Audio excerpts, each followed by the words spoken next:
entretiens assez spécifiques dans le format et les attentes et donc la préparation par rapport à des entreprises enfin de plus petite taille, un peu plus classiques, où en gros l'entretien est surtout basé sur le CV, donc c'est un entretien vraiment très ressources humaines avec bon, les big tech, je dis pas que Google, mais les big tech en général.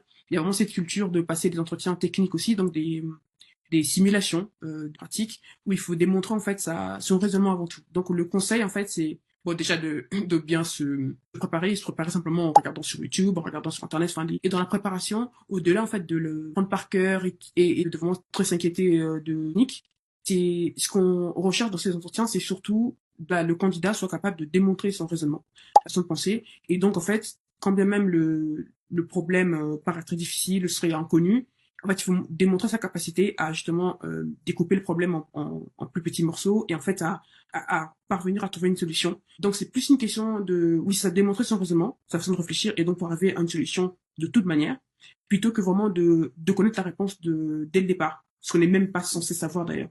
C'est ça, c'est vraiment se concentrer sur le fait de savoir communiquer sa florale en fait, sa façon de penser au moment où on est en train de penser. C'est un exercice assez particulier.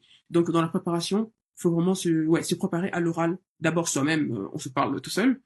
Et puis s'enregistrer aussi, c'est pas mal. Comme ça, on peut réécouter et voir est-ce que notre façon d'expliquer est claire pour quelqu'un qui n'est pas dans notre tête, simplement.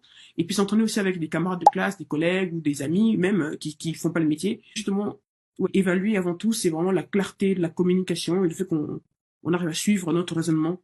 C'est ça qu'il faut savoir expliquer.